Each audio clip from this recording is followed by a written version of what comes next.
Bem, eu vou conversar agora com o Leandro Beltrame, jornalista e meteorologista também. Muito bom que seja jornalista e com essa especialização em meteorologista, porque ele saberá explicar melhor por que é que tem acontecido esses fenômenos todos aí, com os quais a gente não está habituado e se isso tende a se repetir ainda mais vezes. Bom dia, Leandro.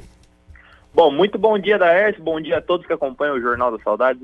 Pois é um fenômeno um tanto quanto diferente, né, quando atinge aí áreas urbanizadas, assim, da cidade, áreas habitáveis, mas eu já digo que nessa época do ano, quando começam as primeiras chuvas e tem um ambiente ainda muito seco e muito quente, é de se esperar que ocorram em pontos isolados. Dessa vez, no estado de São Paulo, a região de Araraquara, a zona norte de Araraquara e algumas regiões de Matão foram aí selecionadas, né?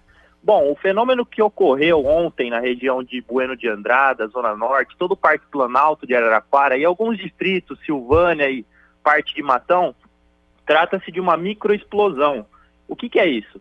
Basicamente, quando uma nuvem cumulonimbus ela se forma na região, ela se desenvolve, uma chuva comum, e entra em choque com esse ambiente de um solo seco e um ar mais quente, ela potencializa, ou seja, ela ganha um poder elevadíssimo. E nesses pontos isolados, ela despeja toda a sua precipitação de uma vez só. É o que a gente chama na meteorologia de ventos descendentes. Todo o vento da nuvem se desprende dela com a precipitação. E aí, ao chegar no ponto que atinge, ela joga toda essa rajada de vento para todos os lados, para diversas direções. Então, basicamente, foi isso que aconteceu. A gente esteve ontem em várias regiões do estado de São Paulo, incluindo aqui em Araraquara. Fomos até o distrito de Bueno de Andrada, andamos um pouquinho além até Silvânia, no distrito de Matão, e pudemos constatar vários danos causados por essa microexplosão. Pelos danos, junto a outras agências aí de análises meteorológicas, estima-se que o vento ali na região poderia ter chegado entre 80 e 90 km por hora. Nossa. Mas, como já foi dito, é uma coisa super isolada. Teve partes da cidade que na hora ali nem choveu, só choveu mais à noite, mas é basicamente isso. Esse evento ele é comum de acontecer, só que dessa vez o que foi acontecido foi exatamente uma área habitada em Araraquara, né? Que e em Matão também.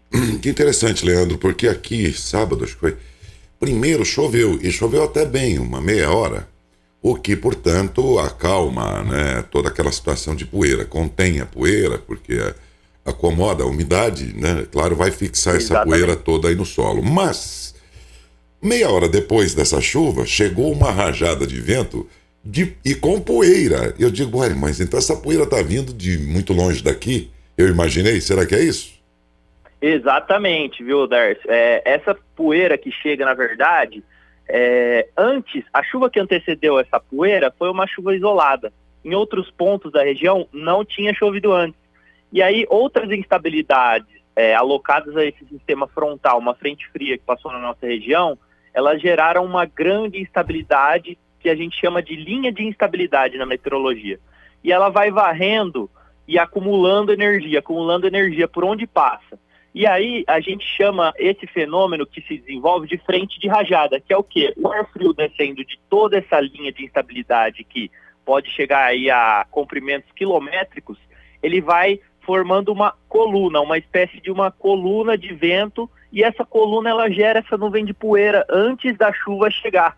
E é exatamente isso que antecede uma linha de instabilidade, é o choque da convectividade, que ela vem já se acumulando de muito longe e ela vai varrendo. Tudo onde ela passa, ela vai juntando a poeira, o material particulado, até ela começar a se enfraquecer. Mas o que não acontecia, por quê? Porque o nosso ambiente ainda estava quente, ele ainda estava alimentando essa convectividade, entendeu? Ele ainda estava alimentando essas nuvens. Então, portanto, essa nuvem de poeira, ela conseguiu, assim, ir seguindo até mais ou menos lá na região da divisa de Minas Gerais, lá no sul de Minas, próximo também da Grande São Paulo. Então, basicamente, a gente se pergunta, mas já choveu, por que tá vindo mais poeira? Essa poeira realmente é de outros lugares. Eu achei estranho, falei, meu Deus, mas choveu, como é? De onde veio esse poeirão? Imaginei, falei, eu acho que tá vindo de longe. Mas me diga uma coisa, se esse fenômeno é marcado, é caracterizado pela transição, vamos dizer assim, do fim da estiagem com o início das chuvas, e agora já temos uma situação de umidade fortalecendo aí a situação, de formação de chuvas mais regulares e mais gerais, ao invés de pontuais, né? Daí vem a minha pergunta: esse fenômeno tende a continuar acontecendo com a intensidade, o aumento da intensidade das chuvas, isso pode desaparecer? Olha, isso não é tão válido, você sabe por quê? Porque é o seguinte, agora a gente está entrando na primavera. Esses temporais mais severos, eles são mais frequentes nessa época do ano em específico. Porém, o nosso verão, por enquanto, os modelos não tendem a dizer que ele vai ser um verão chuvoso. Por quê? Porque vamos entrar novamente em período de laninha. Os oceanos eles vão esfriar novamente. Esse é o 4º verão seguido, infelizmente, que a gente está entrando em laninha. Talvez por isso até que a gente tenha tanta seca, né? Porque a gente tem tido os verões abaixo da média. E esse verão tende a ser abaixo da média. Por enquanto, por essa semana, a gente vai ter bastante chuva acumulada em todo o estado de São Paulo. Ontem mesmo teve cidades registrando já mais de 90 milímetros, região de Botucatu, onde eu fui, ali onde eu tive alguns registros. Aqui em Araraquara mesmo teve cidades que registraram mais de 40 milímetros, foi o caso de Jaú, Boa Esperança. E aí a gente tem essa expectativa que chova bastante essa semana, porém o nosso verão em si a longo prazo, os próximos 3, 4, 5 meses, vai ser um verão abaixo da média, por conta justamente do fenômeno Laninha, que é o resfriamento, né, dos oceanos. É verdade, a Laninha sempre traz uma situação de menos chuvas na época das chuvas aqui pra gente, e aumenta a quantidade de chuvas no norte e nordeste. É interessante, né? Chove acima da média lá, quando é a Laninha, e a Laninha se antecipou agora para outubro, então é de se imaginar mesmo que vamos ter outra época de chuvas, não que não vá chover, né, Leandro, mas abaixo do nível desejável, né? Não, exatamente. Nesse último ano de 2021 até hoje, em Araraquara, choveu apenas aproximadamente 250 milímetros, quando a média seria mais de 400, ou seja, então choveu quase, assim, um pouquinho mais da metade, então a chuva já está muito abaixo, e a expectativa é que o próximo verão seja exatamente assim. Vamos ver se a intensidade desse Laninha vem menor, né, que o último, porque assim poderemos pelo menos ter um pouquinho a mais da média de Laninha, entendeu? Mas a média geral, infelizmente, é isso aí que você falou, né? Vai ficar baixa. E aí você vai acumulando anos seguidos de baixa, de chuvas abaixo da média, e aí uma estação das chuvas não repõe a reserva hídrica deixada pela outra, e tende a ir piorando cada vez mais essa questão da reserva hídrica, né, dos rios e da terra mesmo, né, do solo. Exatamente, essa é uma bola de neve, porque você não consegue repor com uma estação normal. Agora a gente vai precisar, para repor 100% mesmo, umas 2 ou mais estações normais de verão, e a gente já não vai ter uma normal na próxima, então o problema ele vai se acumulando, ele resolve um pouquinho assim a curto prazo, quando chove um pouquinho, mas aí a gente passa o período de seca abaixo do que a gente entrou já no ano passado. Então isso é um grande problema, é uma bola de neve. Ontem eu estive na região do Ribeirão Claro, lá próximo da Grande São Paulo, da parte sul, que é um dos reservatórios dos sistemas que abastecem, e eu vi lá que está muito baixo, infelizmente ainda. E se não chover, é uma coisa de se preocupar muito. Até mesmo o Tietê está baixo, eu passei por diversos pontos, tanto mais lá para próximo da capital paulista, quanto aqui para o interior, e realmente está preocupante a situação, viu? Mas, por outro lado, você estava dizendo aí, né, das chuvas lá na região de Botucatu, é muito bom. Aquela região lá tem uma região que abastece o aquífero Guarani, dizem, né? Exatamente. Tem gente que acha que o aquífero, nós estamos sobre ele mesmo, mas que em todo lugar entra água até chegar nele para reabastecer o aquífero lá embaixo. E não é. Exatamente. Tem 2 ou 3 pontos, um deles, pelo que eu sei, é naquela região de Botucatu ali, que reabastece a região o aquífero. Do Petar ali. A região do Petar ali, próximo de Registro, onde eu estive também ontem, e lá choveu bastante. Teve cidades lá, como eu disse para você, que chegou a registrar 90 milímetros de água. Isso é muito bom.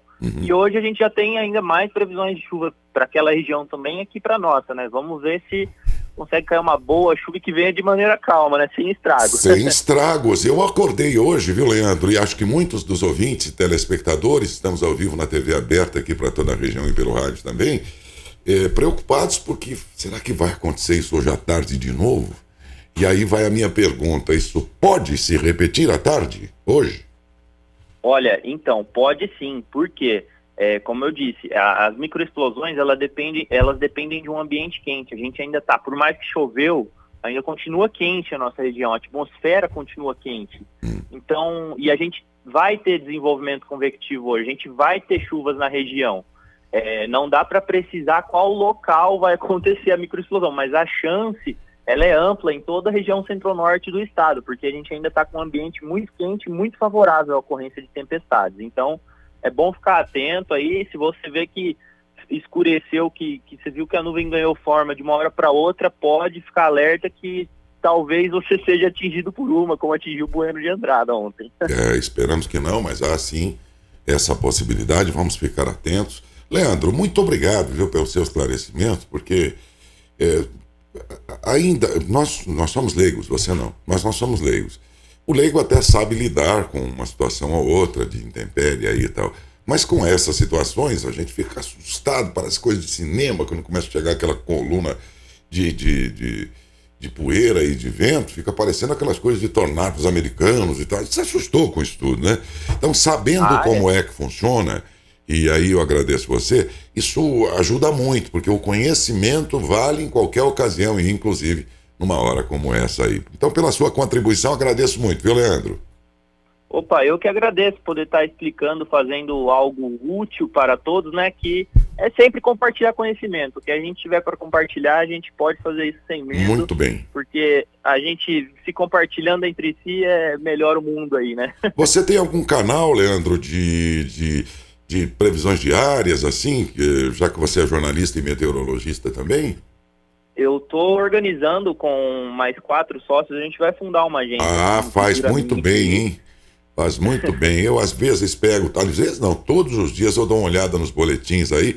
Invariavelmente são meteorologistas gaúchos, catarinenses, eles parece que atuam mais no sul lá, onde também muitas intempéries aí, formações de tornados, essas coisas todas é mais comum do que pra gente aqui, né? Então eu vejo que sempre eles têm um olhar atento mais pro sul. E eu fico acompanhando aí esses colegas seus de lá e pensando, pô, mas o cara não vai falar de São Paulo? Pô, em São Paulo, e eles raramente falam, né? Então seria muito bom que tivéssemos aqui um canal dedicado, sobretudo, à previsão do tempo aqui para o Sudeste, e particularmente para o interior de São Paulo. A hora que tiver, nos comunique aí que a gente vai ter o maior prazer em te apoiar também e divulgar, tá bom, Leandro? Opa, pode deixar, comunicarei sim. Carece de gente um pouco aqui pro nosso lado, mas a gente está na luta aí para documentar os fatos e desenvolver o ramo cada vez mais. Com certeza. Um grande abraço a você e bom dia, viu? Um abraço, bom dia, obrigado. Nada.